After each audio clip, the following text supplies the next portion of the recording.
There are quite a few participants tonight. We're really excited about that. It would be great if maybe in the chat you could write your name and where you're from. Uh, that'll give us a little sense of who we're sharing the room with. Thanks, Sheila. Got us started off strong. Thank you all for joining us. There's so many of you. We will not waste your time. We want to honor your time. And since there's so many already, let's get started. Welcome to Faith in Places Sustainable Food System Grant Workshop. We are excited to be here with you this evening to share this wonderful opportunity with you. We are honored to be able to offer this to you, and really grateful that you are here tonight, that Zoom fatigue didn't keep you away, but you came to learn about how to apply for this grant. Hopefully you have work that this grant can aid you in the work that you are doing in this arena of sustainable food. And so let's get started. My name is Reverend Veronica Johnson. I am the Outreach Director for Faith in Place. Grateful to be here with you, co-leading this workshop with my colleague, Cindy Shepard. Cindy? Hi, I'm Cindy Shepard, and I'm the Green Team Director for Faith in Place. I'm based in Central Illinois, while Veronica's up in the big city of Chicago. Awesome. Glad you're all here. Yes, we're going to walk through this grant opportunity. First, our vision. If you are not familiar with Faith in Place, the vision of Faith in Place is diverse people of all faiths sharing the commitment to care for the earth. And we know that that means many different things to different people. And so there's a lot that is happening in this arena of caring for the earth, whether it's climate change, whether it's food sustainability. We're grateful that this caught your attention tonight and that you're here to join with us this evening. We have a short video that'll just give you a flavor of Faith in Place, so let's just take a look.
This grant opportunity is just one of many opportunities we have for you and your houses of worship.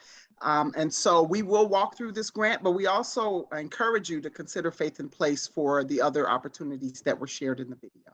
Cindy? As you saw in the video, we have 5 program areas across energy and climate and water, food, and sustainable land use is one of those areas. And this grant that we're going to be talking about tonight is part of that. Across the country, we know many communities lack the access to nourishing, affordable food and safe green places where they can connect with nature. And we address that through our sustainable food and land use programs by supporting local agriculture, education around food justice, access to nature, and the creation of both food and native gardens, as well as our migration and meat program. So there's a lot to the food and sustainable land use program, and we hope that you'll explore it, but we're really thrilled that you're here tonight to talk about this grant. This grant is meant to enhance resilience, innovation, and sustainable transformation of the regional food system. And we're so pleased to be partnering with the Chicago Regional Food System Foundation in order to get this money out to people like you who can make use of it to make transformative change in the way that we produce and consume and take care of our food and our land.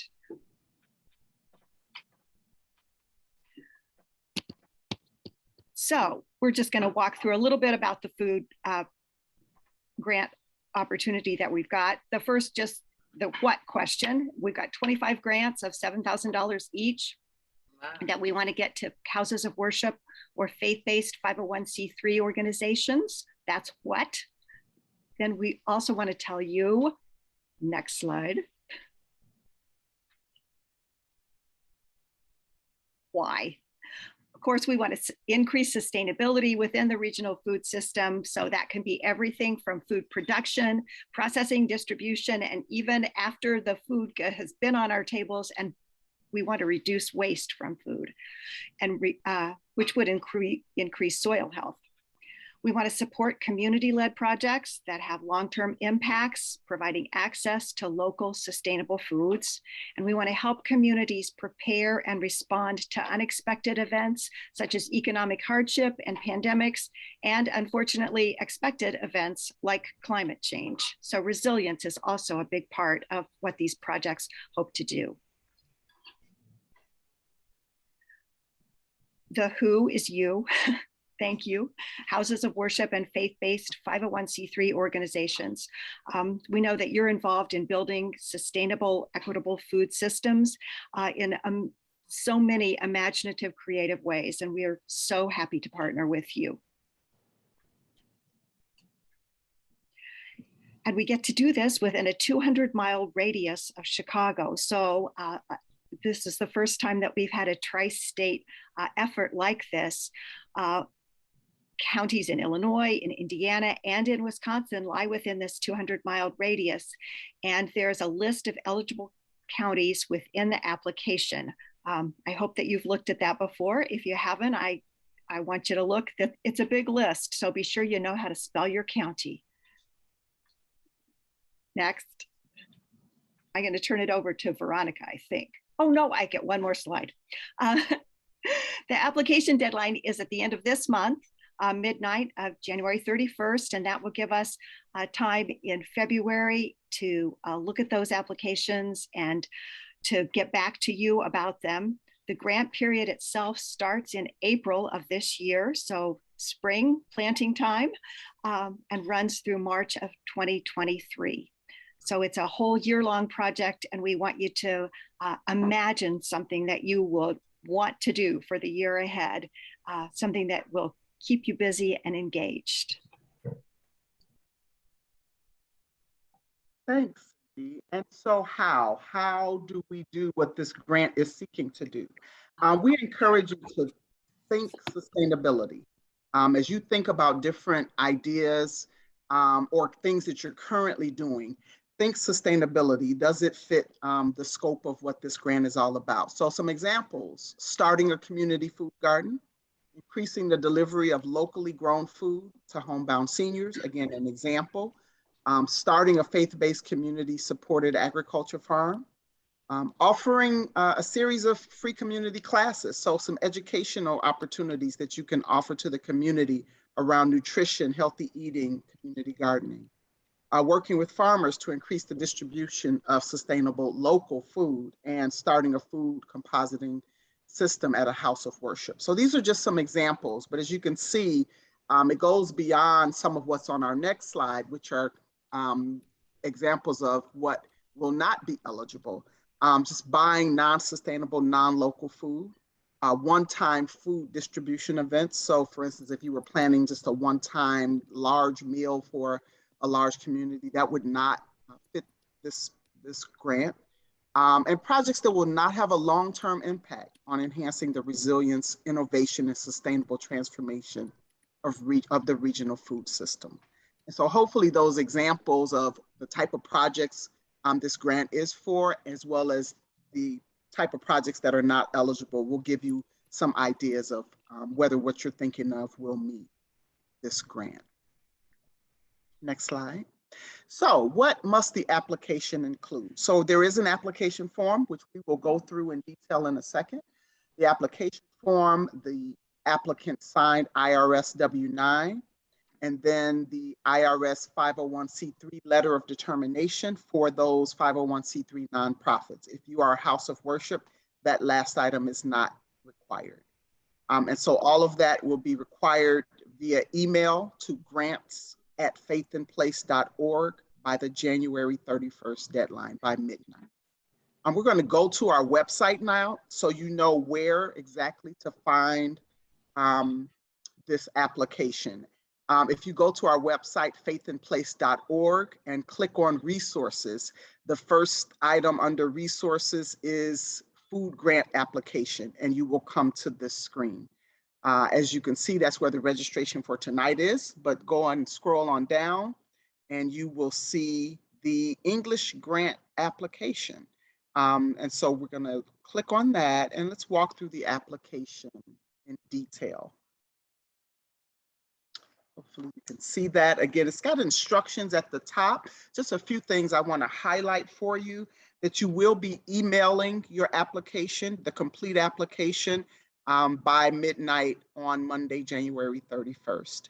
Do not email any other materials or attachments, letters of reference, photos. None of that is required nor requested. And so please do not submit more information than has been requested.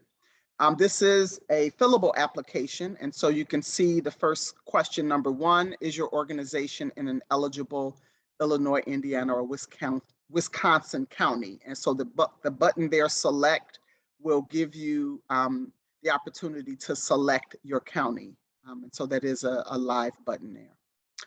We scroll down from there. Here you can just fill in the name of your house of worship or the faith-based organization, the mailing address. Next, under mailing address is your physical address. Just in case, for instance, your mailing address is a P.O. box, we want to have your physical address of where your organization is located. Keep scrolling down. You can see here's an opportunity to put the physical address of where the project will take place. So let's say your house of worship or your 501c3 is located in one place, but let's say the community garden or the farm is in another location. We'd like you to give us the address where the project will take place. Okay. Here we ask you to complete the name of a person who has a lead role in your house of worship or in the nonprofit organization. So this needs to be someone who's authorized to sign the contract, that if this is awarded, there will be a contract to sign. Someone with that level of authority in your organization, preferably, as you can see, the clergy or lay leader or the executive. Going down from there, there's a place for you to outline, your budget. And so here, just use as many of the lines as you need to. You don't have to fill them all in, but just give us some breakout of how the $7,000 will be spent.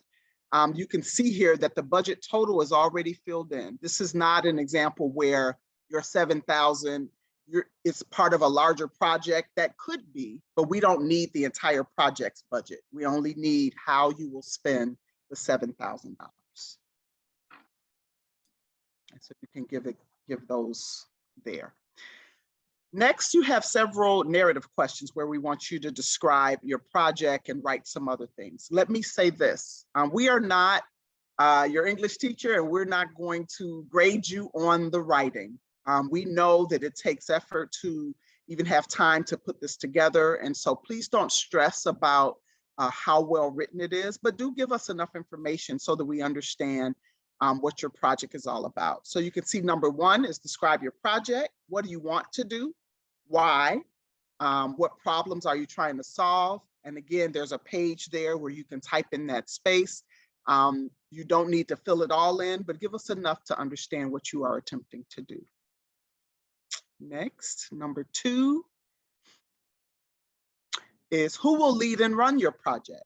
And so give us a sense of who this person or persons are, what are their connections to the community, what experience do they have in this type of work. Again, no more than 1 page, but just use as much of that space as you need to tell us about the person or people who will be running the project, what their experience is. Number 3, how would you spend the $7,000? So we know you've done a budget breakout, but now give us a narrative about your budget. Tell us about those items that you will spend money on, or the different areas of that project that you will spend money on. What are the major costs? Again, just one page, but kind of put a description to the budget that you provided on the prior pages. Number 4, how would your project help your community now and in the future? Again, remember, think sustainability. The future matters for this grant. How will your project increase access to sustainable local food now and in the future?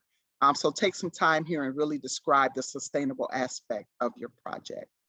Again, less than a page is fine, but no more than one page. Number 5, have you received a grant from Faith in Place in the past? If yes, what was your grant for? Did you complete your project and reports on time? If no, why not? We give you an opportunity to explain. If by chance you did not fulfill the reporting part of a prior grant.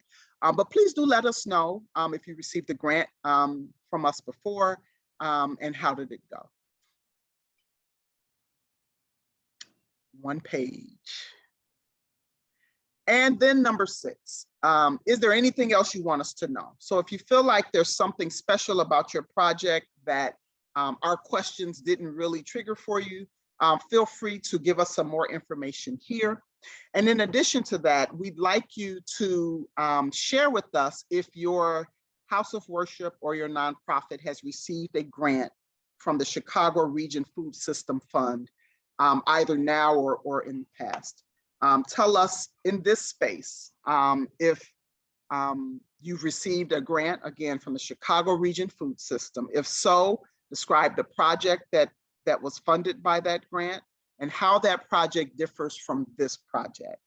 There are other organizations that have been selected to offer this exact grant. And if by chance you are applying or have received one of those, this needs to be for a different initiative. You cannot apply our grant from this same fund to the same project that you're applying another grant. So if by chance, again, I'll give the name, Chicago Region Food System. Okay, and so if you've received a grant from them, explain that project and then explain how this project would be different.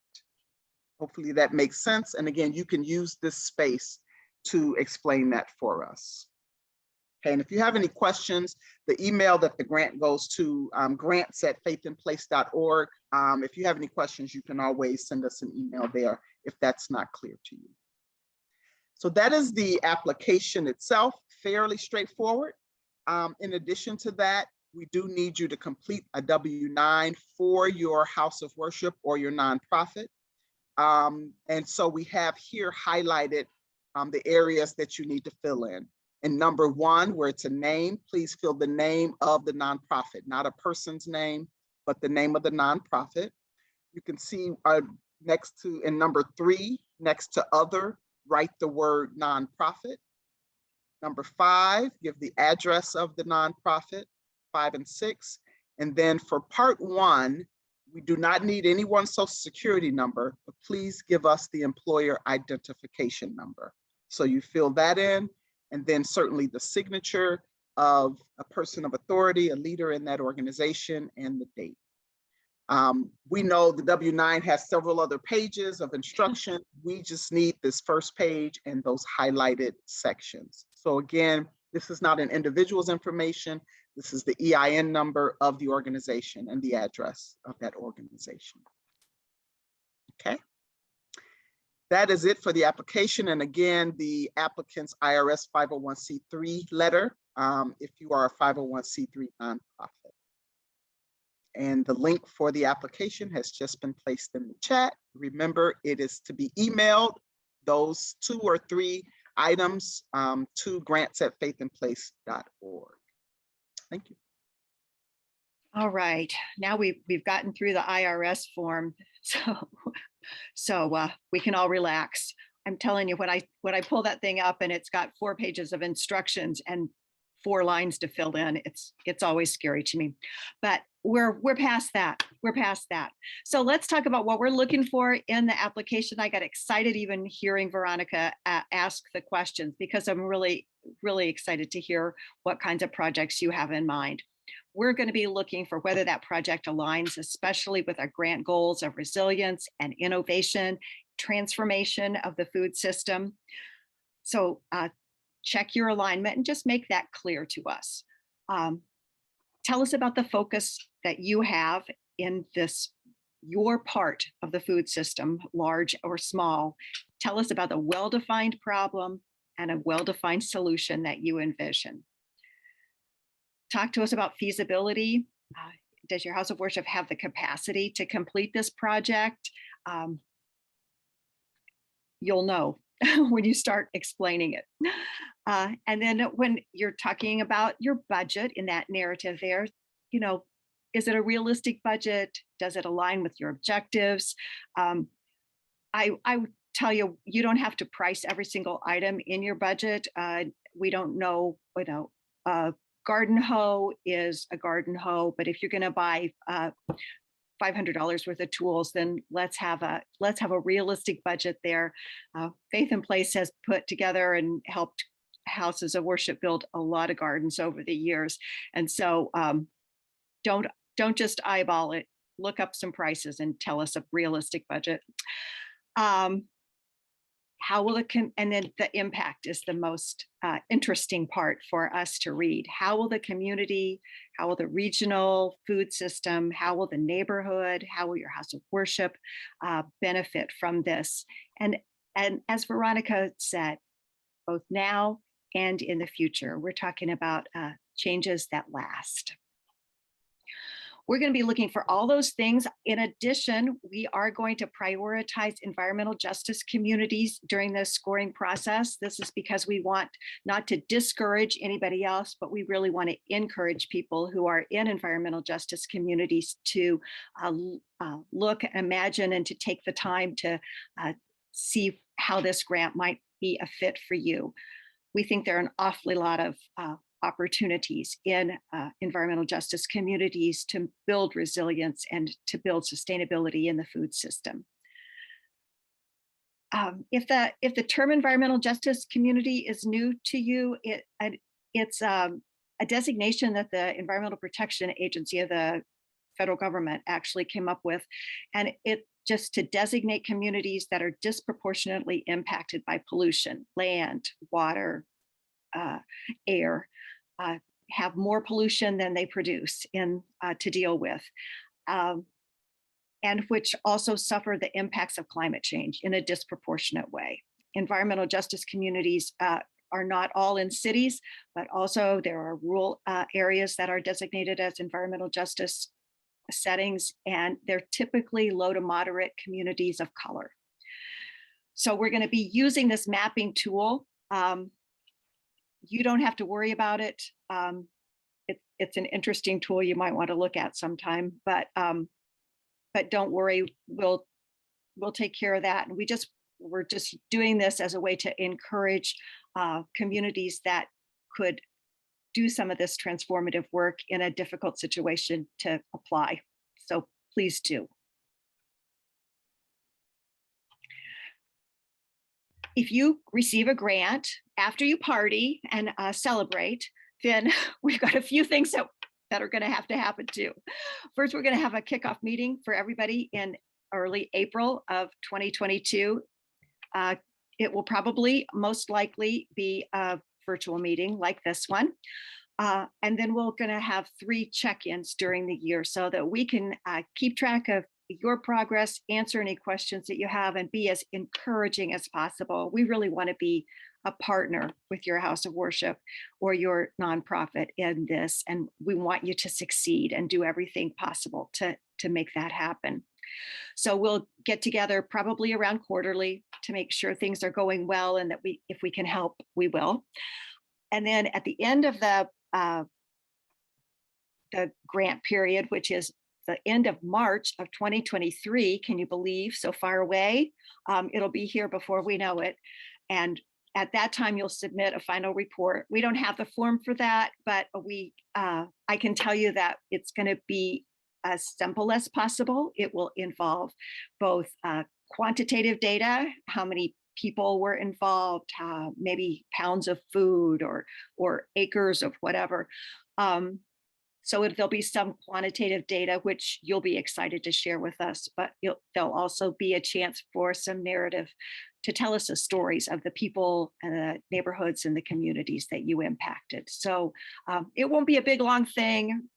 We're not a government agency. It'll be a way to share your success and your story with us. So don't worry about that, but it's there. All right, so Cindy and I are going to go through frequently asked questions, just 3. And we see many questions in the chat. We will answer or attempt to answer several of those questions, but I have a few questions I want to ask of Cindy. Let's say I have a feeding program. We feed the community a warm meal once a week. And we're really struggling for the funds to feed our community this warm meal once a week. May I purchase food for that program with this grant? Well, Veronica, that's a very good question. And the possible answer is yes, or the possible answer is maybe not. This grant is meant to enhance sustainability and to enhance the local food system. And so if you envision a way that you can get more locally produced, healthy green food to your feeding program, and you have a idea about how to do that, farmers to partner with, a garden to grow, that'd be great. By all means, do it. If you just want the $7,000 to buy more boxes of macaroni and cheese and delicious cans of tuna, then that's probably, this grant probably isn't a good fit for you. Thank you. Thank you. What are some other things I can spend the money on? I'm wondering if I can use the $7,000 to give stipends to my volunteers. Would that work? Well, it might. Again, good question. At Faith in Place, we have learned to be very humble about the creativity and the imagination of people of faith. And so we did not put many barriers on this fund. You can use it for salaries. You can use it for volunteer stipends. You can use it for equipment. You could use it for software that would make your program more effective. The important thing is that it have an impact on the resilience and sustainability of the food system. So if volunteer stipends get you through 6 months and then the volunteers go away, maybe not the best way for you to use that money. So try and think about if they spend 6 months being stipended and then they come out with job skills, or they come out with the ability to plant their own gardens and make an impact in your community. Sounds like a great idea to us. Awesome, thank you. What if my project is not 7,000? I can't really figure out a full budget of 7,000. Should I just apply for the amount that I need? Another very good question, Veronica. Thank you for asking. You know what? I bet that there is an impact that your house of worship can make with $7,000. And so I want to just encourage you to think big, to make connections with maybe another house of worship near you or a farm near you. Find a way, stretch yourself, because these $7,000 grants, we're going to give them out in a block. And we think that you can make $7,000 worth of impact. Thank you. Let's look at some of the questions that we got in the chat. Thank you all for using the chat. That's really great.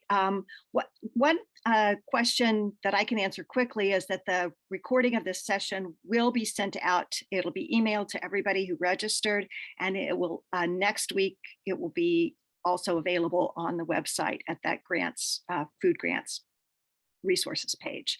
So yes, you will have a chance to see these beautiful slides again.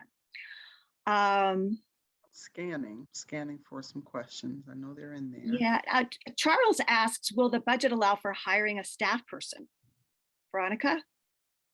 Yes. Again, what you write about how that connects to the sustainability of the longevity of your project is all that will show that it is a fit for the grant. So absolutely, salaries or compensation can be one of the items. Great. Joy asks, is there a list of environmental justice communities? And there's a map of environmental justice communities, which is found on that link. It's on the slide, and it's also on the webpage. Again, you don't have to be an environmental justice community in order to apply for this grant, but if you are in an environmental justice community, we want to especially encourage you to do so. Awesome. Donna asked, what if the food pantry is in need of repair to public washrooms? Could that be a project for this grant? What do you think, Cindy? It's hard to sustain a feeding program without public restrooms. So I would say you could certainly make that argument. Janelle asked, will the grant help us support a local CSA rather than starting a new CSA? I would think so. I would think so. You can, again, it's all in how you share in the application, how that is, how the support will support the sustainability of a current CSA. So I think absolutely. Thanks, Janelle. Juanita says, could part of the funds be used to grow, for example, vegetable plants or herb plants to sell and help parishes that are struggling financially? And again, very imaginative. Wouldn't it be cool if that the plant sale was accompanied by education about local foods or invitations to local food distribution points? So really cool. Again, you want to think in terms of food, sustainability, and resilience of the food system, but very creative. Okay. Oh. Michael said, and then I see someone has a raised hand, but Michael says we have two different programs that fit into two different buckets. Should we be submitting two different applications? Don't want to be greedy, but hate to miss the bucket if you're trying to fill it. You can submit, I think, as many applications as you want to. I haven't heard that there can only be one. So know that, we will be reviewing each of them on their own merit. And so if you have two very different programs, I would say, sure, go right ahead. There was a hand raised, and it's difficult, you all know, on chat because we can only see one another. So if someone's hand is raised, if you can type your question. Yeah. Here's a question I think that we can answer also. Can you purchase toiletries? And I think the answer to that would probably be no. That although useful to people in the community, it doesn't make a systemic change in the food system. And so that would probably not be an allowable expense. Farmers Market in Waukegan. Oh, okay. That's Michael again. Man, he's got a bunch of projects. Lots of things are going up in Lake County. Our Lake County offices are hopping. Yeah. Here's a good one, and I know that we have one of our development folks on, Greg. Greg, can I shoot you a question? And that question is, I just lost it. It's Danielle's question. If I use the grant funds for production of produce, can that produce be sold to the community? I suggest they send an email to grants@faithandplace.org. We're going to need to think about that a little bit for the formal aspect. Okay. I had a feeling that one was a little more difficult, and we'd have to think about that. So we, let's see. Joy, would gas for our new van, and this is flipping as I look at it, I'm sorry. would gas for our new van, which distributes food to homebound seniors, qualify for funding? I'm wondering, it doesn't sound to me that that would fit the sustainability component, because especially burning fossil fuels isn't, necessarily aligned as well. So I don't know, maybe it's one small component of an overall project is the transportation, possibly. And that's why it's important in that narrative part of your budget to explain how it overall is part of the initiative for sustainability.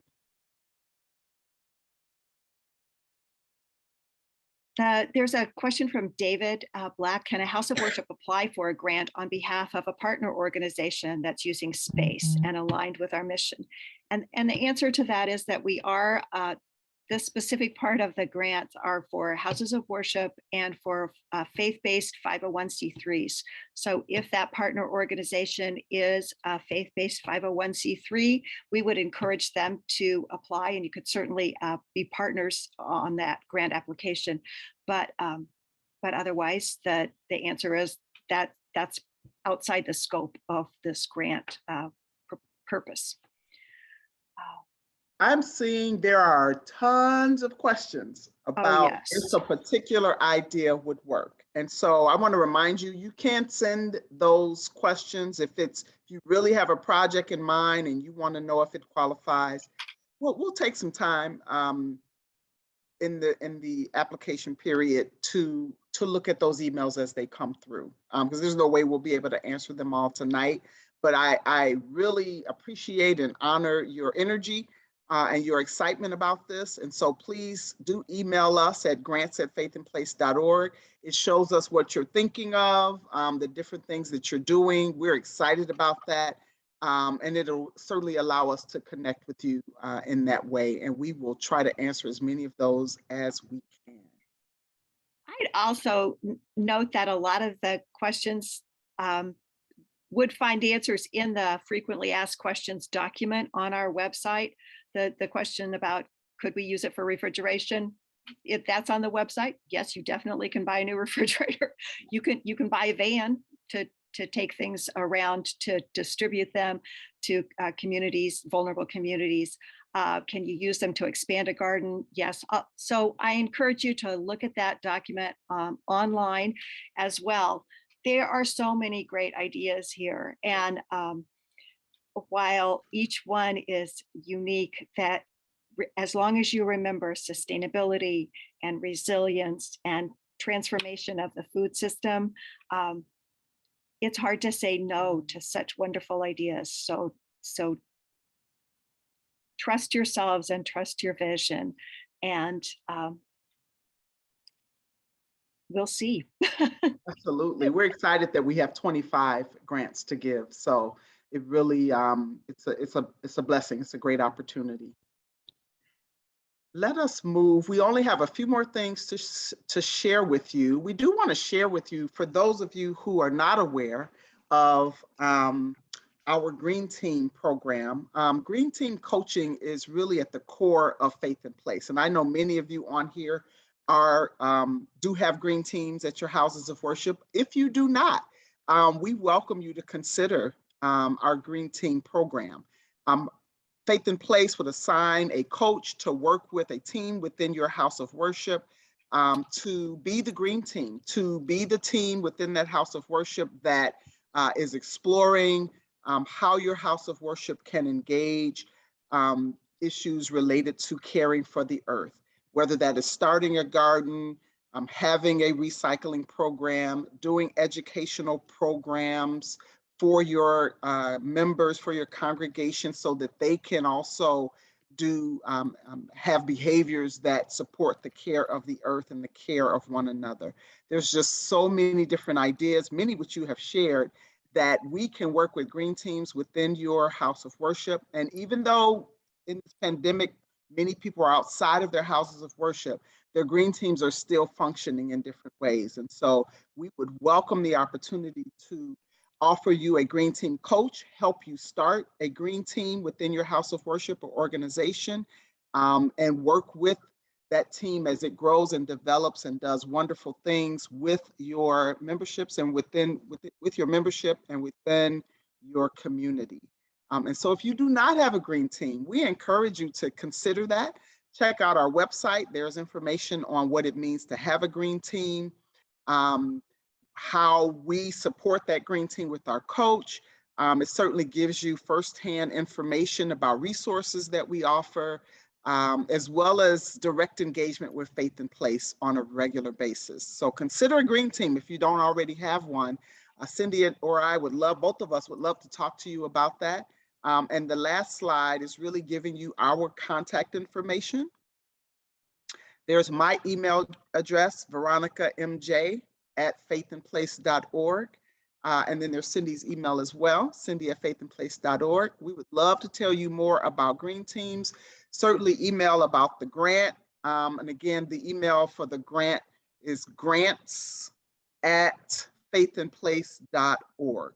That is where the application is due by midnight on January 31st.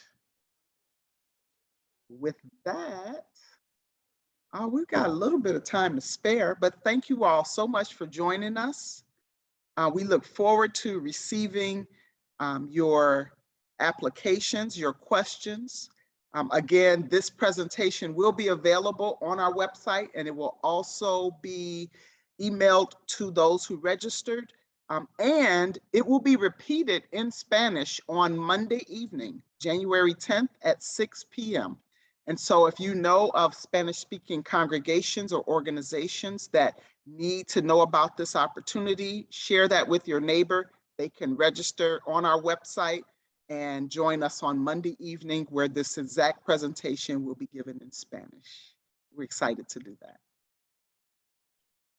I want to thank you all for coming tonight and exploring this possibility. But I also want to thank you more generally for your interest in your neighborhoods and your communities and the way that you are helping empower people of faith to be leaders in earth care and food access. So all the ways that I know that you're already working in the community, thank you. Please connect with us. Please let us encourage you as you do this work, as we do this work together. Thanks for being here. Awesome. And I guess we'll say good night. Veronica? Good night. We hope to hear from you. Reach out.